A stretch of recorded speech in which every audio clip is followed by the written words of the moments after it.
இன்னைக்கான வீடியோ தாங்க வந்திருக்கு. வீடியோ வந்து சூப்பரா இருந்துச்சு அப்படின்னு தாங்க சொல்லணும். நம்ம ரகுராம் இருக்கார்ல, அவர் வந்து மாயாவே வந்து வீட்ட விட்டு வெளியில அனுப்பிட்டாரு அப்படின்னு தாங்க சொல்லணும். அதெல்லாம் பார்க்குறப்போ சேனலை மட்டும் மறக்காம லைக் அண்ட் சப்ஸ்கிரைப் மட்டும் பண்ணிருங்க.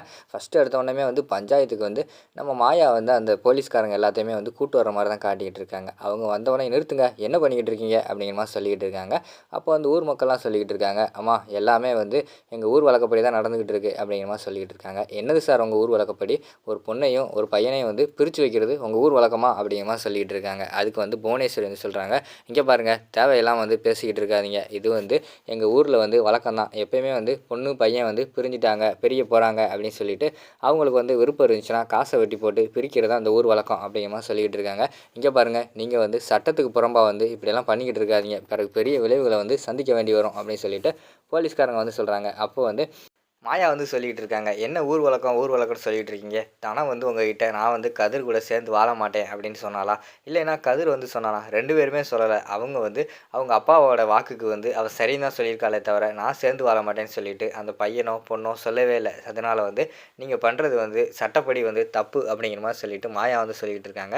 ஏய் என்ன ஓவராக பேசிக்கிட்டு இருக்க, காலங்காலமாக வந்து இந்த ஊருக்குள்ளே இப்படி தான் நடந்துக்கிட்டு இருக்கு அப்படின்னு சொல்லிட்டு புவனேஸ்வரி வந்து சொல்லிக்கிட்டு இருக்காங்க. அதுக்கு வந்து போலீஸ்காரங்க சொல்கிறாங்க, ஏம்மா காலங்காலமாக நீங்கள் நடத்துகிறதே தப்பு, அதுவும் இந்த பொண்ணு வந்து சொல்லவே இல்லை நான் பிரிஞ்சு வாழ போகிறேன்னு சொல்லிட்டு. அப்படி இருக்கும்போது நீங்களாக வந்து இவங்களை பிரிக்கிறது வந்து மிகப்பெரிய தப்பு. அப்படி நீங்கள் பிரித்து வச்சிங்கன்னா சட்ட ரீதியாக என்ன சந்திக்கணுமோ நீங்கள் சந்திக்க வேண்டி வரும் பார்த்துக்கோங்க அப்படின்னு சொல்லிட்டு போலீஸ்காரங்க வந்து பேசுகிறாங்க.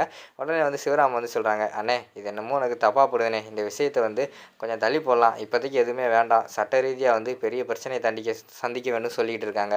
ஆல்ரெடி வந்து நம்ம வந்து பிரச்சனையில் தான் இருக்கோம், திருப்பி திருப்பி பிரச்சனை வந்து வேண்டானே வானே போவோம் அப்படிங்கிற மாதிரி சொன்னோன்னே ரகுராம் வந்து அந்த இடத்துல இருந்து கோவப்பட்டு போகிற மாதிரி தான் காட்டிக்கிட்டு இருக்காங்க. புவனேஸ்வரிக்கு வந்து என்ன பண்ணுறதுனே தெரில, நம்ம பிளான் வந்து சக்ஸஸ் ஆயிரும் அப்படின்னு சொல்லிட்டு அவங்க ஒரு பக்கம் நினச்சிக்கிட்டு இருக்காங்க. பார்த்தா வந்து மாயா வந்து அதிர்ச்சியாக கலைச்சிட்டாங்கல்ல. அப்போ மாயா கிட்ட வந்து சொல்கிறாங்க, ஏய் மாயா நீ என்னோட திட்டத்துக்கு அடிக்கடி குறுக்க வந்துக்கிட்டு இருக்க, பாரு உன்னை சும்மா விட மாட்டேன் அப்படிங்கிற மாதிரி சொல்லிகிட்டு இருக்காங்க. அப்போ வந்து மாயா வந்து சொல்கிறாங்க, ஏய் புவனேஸ்வரி உன்னால் என்னை மீறி எதுவுமே பண்ண முடியாது, நான் இருக்கிற வரைக்கும் நீ வந்து இந்த வீட்டையும் எங்களையும் எதுவுமே பண்ண முடியாது பார்த்துக்கோ அப்படின்னு சொல்லிட்டு மாயா வந்து சொல்கிற மாதிரி காட்டுறாங்க. புவனேஸ்வரி வந்து கோவத்தோடு போயிடுறாங்க. அடுத்து கதிர் வந்து மாயா கிட்ட வந்து ரொம்ப நன்றி மாயா அப்படிங்கிற மாதிரி சொல்லிக்கிட்டு இருக்காங்க. சரி விடு கதிர் இதில் என்ன இருக்குது அப்படின்னு சொல்லிட்டு அவங்க 2 பேருமே அந்த இடத்துலேருந்து கிளம்புற மாதிரி தான் காட்டிக்கிட்டு இருக்காங்க. இங்கிட்டு பார்த்தா பத்மா பார்வதி வீட்டில் காட்டுறாங்க, பயங்கரமான சந்தோஷத்தில் இருக்காங்க. இந்நேரம் வந்து கதிரையும் தனத்தையும் பிரிச்சிருப்பாங்க. கதிர் சீக்கிரமாக வந்து இந்த வீட்டில் வந்து பொட்டி பொடுக்கையெல்லாம் தூக்கிட்டு போக போகிறான் அப்படிங்கிற மாதிரி சொல்லிட்டு அவங்க ஒரு பக்கம் சந்தோஷமாக இருக்கிற மாதிரி காட்டிக்கிட்டு இருக்காங்க. வீட்டுக்கு அந்த நேரத்தில் வந்து ரகுராம் வந்து கோவத்தோடு வராங்க. அண்ணன் என்னென்ன ஆச்சு, அந்த கதிரையும் தனத்தையும் பிரிச்சாச்சானே அப்படிங்கிற மாதிரி கேட்குறாங்க. அவர் எதுவுமே பேசலை, விறுவிறுன்னு வந்து ரூம்குள்ளே போயிடுறாரு. ரூம்குள்ளே போய் அங்கே இருக்கிற பொருள்களெல்லாம் தூக்கி போட்டு உடைக்க ஆரம்பிச்சிடுறாரு. பின்னாடியே வந்து பத்மா பார்வதி சிவராம் எல்லாமே போயிடுறாங்க. அண்ணன் என்னாச்சுனே அப்படிங்கிற மாதிரி சொல்லிக்கிட்டு இருக்காங்க. இல்லை அந்த மாயா வந்து எல்லாத்தையுமே தடுத்து நிப்பாட்டிட்டா, அவள் இருக்கிற வரைக்கும் இந்த ஊரில் வந்து என் மான மரியாதைலாம் போயிடும் அப்படிங்கிற மாதிரி சொல்லிகிட்டு இருக்காங்க. அதானே நான் முன்னாடியே சொன்னேன், அவளை இந்த வீட்டுக்குள்ளே விடாதீங்க, அவள் இந்த வீட்டுக்குள்ளே இருக்கிற வரைக்கும் நமக்கு மான மரியாதைலாம் ஊருக்குள்ளே கிடைக்காதுன்னு சொன்னேன். பார்த்தீங்களா நீங்கள் எப்பப்பெல்லாம் வந்து ஒரு முடிவு எடுக்கிறீங்களோ அப்பப்பெல்லாம் அவள் வந்து இது தப்பு அப்படிங்கிற மாதிரி சொல்லிவிட்டு அவள் வந்து உங்களோட மான மரியாதையை வாங்கிட்டு போயிடுறானே அப்படின்னு சொல்லிட்டு அந்த இடத்துல வந்து பத்மா வந்து சொல்லிகிட்டு இருக்காங்க. ஏய் பத்மா சும்மா இரு, எப்போ பார்த்தாலும் வந்து மாயாவை பற்றி ஏதாவது சொல்லிக்கிட்டே இருக்காத அப்படின்னு சொல்லிட்டு சிவராமன் சொல்லிக்கிட்டு இருக்காங்க. இல்லை சிவராம், பத்மா சொல்கிறதான் சரி, அந்த மாயாவால் தான் இந்த ஊரில் வந்து எனக்கு மான மரியாதையே இருக்காது, அதனால் வந்து மாயா இந்த வீட்டில் விட்டு வெளியில் அனுப்புறது தான் சரி, அவள் இன்றைக்கி வரட்டும், அவளை இந்த வீட்டை விட்டு வெளியே அனுப்ப போகிறேன் அப்படிங்கிற மாதிரி சொல்லிகிட்டு இருக்காங்க. அண்ணே என்னண்ணே கொஞ்சம் யோசிச்சு பாருங்கண்ணே அப்படிங்கிற மாதிரி சொல்லிகிட்டு இருக்காங்க. சிவராம் நான் முடிவு எடுத்துட்டேன், அவ்வளோதான், மாயா இனிமேல் இந்த வீட்டுக்கு வரக்கூடாது, அவளுக்கும் இந்த வீட்டுக்கும் எந்த சம்மந்தமே கிடையாது அப்படின்னு சொல்லிட்டு அவங்க ஒரு பக்கம் சொல்லிக்கிட்டு இருக்கிற மாதிரி காட்டுறாங்க. அந்த பக்கம் பார்த்தா நம்ம ஜானகியை பார்க்குறதுக்காக இவங்க வந்து போயிருக்காங்க. மாயா வந்து உள்ளே போயிருக்கிற மாதிரி காட்டுறாங்க. என்னாச்சு மாயா என்னாச்சு அப்படின்னு சொல்லிட்டு ஜானகி வந்து பதறிக்கிட்டே கேட்குறாங்க. பெரியம்மா நீங்கள் ஒன்றுமே பயப்பட வேண்டாம், எல்லாமே நல்லபடியாக நடந்துச்சு, நான் வந்து அங்கே எல்லாத்தையுமே பேசி கண்டிப்பாக அந்த பிரச்சனை நடக்க விடாமல் பண்ணிட்டேன் அப்படிங்கிற மாதிரி சொல்லிகிட்டு இருக்காங்க. எனக்கு இப்போ தான் சந்தோஷமாக இருக்குது அப்படிங்கிற மாதிரி சொல்லிகிட்டு இருக்காங்க. ஆனால் எனக்கு தான் பெரியம்மா பயமாக இருக்குது, பெரியப்பாவை நினச்சா என்ன பண்ண போகிறான்னு தெரில, என்னை வீட்டை விட்டு அனுப்புனாலும் அனுப்பிடுவார் அப்படிங்கிற மாதிரி சொல்லிகிட்டு இருக்காங்க.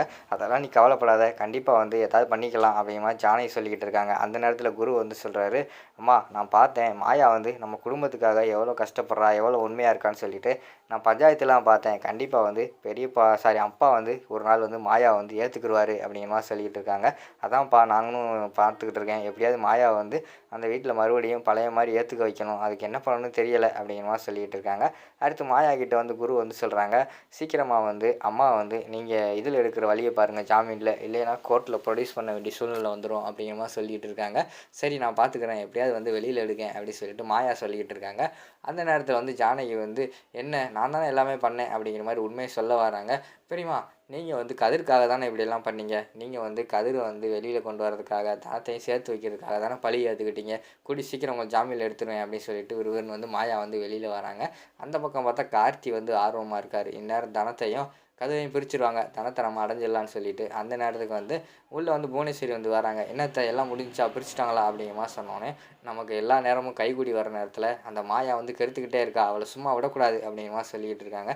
என்ன அத்தை நீங்கள் வந்து எல்லாமே பண்ணிட்டு வந்துடுவீங்க, நான் வெளியில் வந்துடலான்னு பார்த்தா இப்படி நடந்து போச்சே அப்படிங்கிற மாதிரி சொல்லிக்கிட்டு இருக்காங்க. ஏய் நீ வெளியில் வரக்கூடாது, நீ வெளியில் வந்தால் மொத்த காரியம் கெட்டு போகும், போ உள்ளே போ அப்படின்னு சொல்லிட்டு கார்த்தி வந்து உள்ளே அனுப்பி வச்சிடுறாங்க. அடுத்து பார்த்தா நம்ம மாயா இருக்காங்கல்ல, மாயாவும் மணியும் வீட்டுக்குள்ளே வர மாதிரி காட்டுறாங்க. என்னங்க நீங்கள் வந்திருக்கீங்க அப்படிங்கிற மாதிரி சொல்லிட்டு பத்மா வந்து கேட்குறாங்க. ஏன் நான் வரக்கூடாதா, வந்தா என்ன அப்படிங்கிற மாதிரி சொல்லிக்கிட்டு இருக்காங்க.